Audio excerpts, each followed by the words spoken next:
So I thought I would do this while I still have my nerve. Um,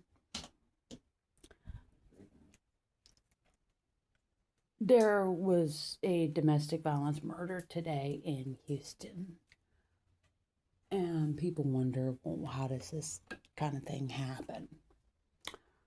Well, I'm not going to get into that, but I will get into what happened to me when I was outed as a victim of domestic violence. So, my husband was an alcoholic, and he was he had blackouts, and he would drink, he would have a blackout, and he thought it was totally normal. And I didn't know any better when I was dating him, when he was talking about having these blackouts and hurting people and losing whole days of his life, and just, I didn't know. And so he was drinking Everclear this day. And Everclear is a straight grind. It's a very, very concentrated alcohol. And he had a blackout.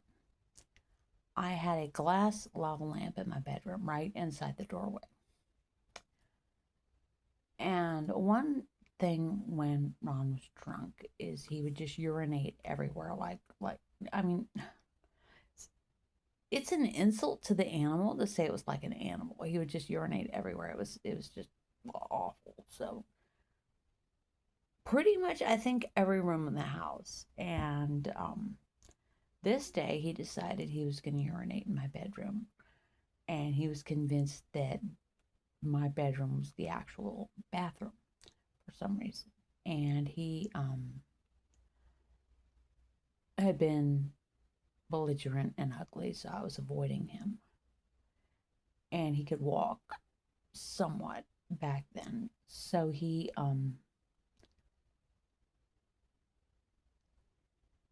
went into my bedroom. I said, "What are you doing in here?"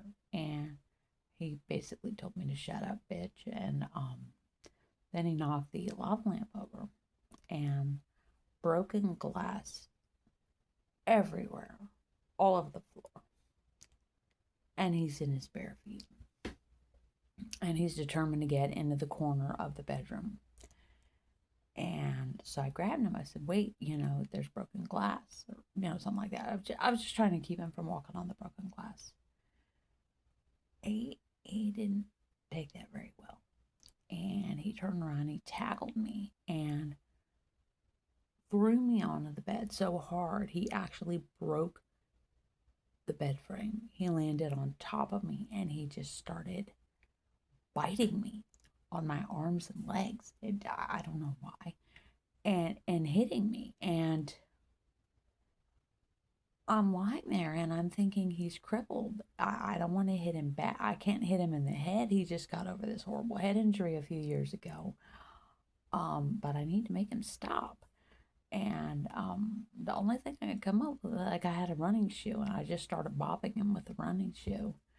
And then God kind of put it in my head to say that the police were coming. So I said, "Oh, the police are coming in." And I said, "You better, stop, or they're going to, take you to jail or something." And so he stopped, and he went and he ran off into his room. And I'm looking around the room. The bed is demolished. There's broken glass all over the floor. And I'm just, I'm done. So I call somebody. We'll say my safe person. And there were a couple. And they came and they got me. And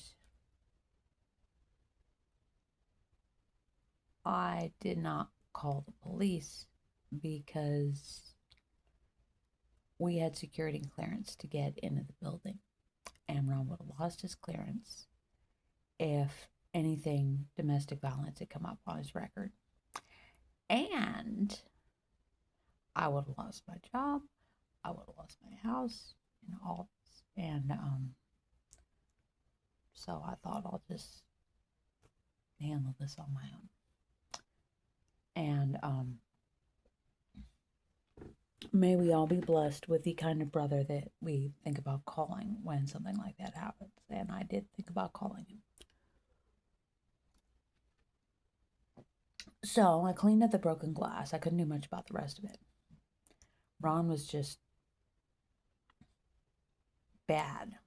And so I left. That's all I could do. And I stayed about a week with these people, very nice people, and negotiated my return. And Ron made a big production of pouring out the alcohol, which lasts about 10 seconds. And I went back.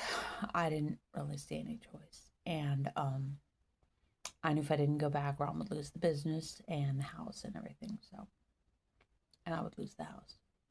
I was working for him. I had no independent income. This is why I'm not going to be financially dependent on a man again, ever. No. And so he said, well, so he was driving around, and I'm black and blue. My arms and legs just black and blue. It just bad. And people were like, what happened? And I said, oh, I beat her up. And every single person, all different ages, races, genders, asked me the same question. Heather, what did you do?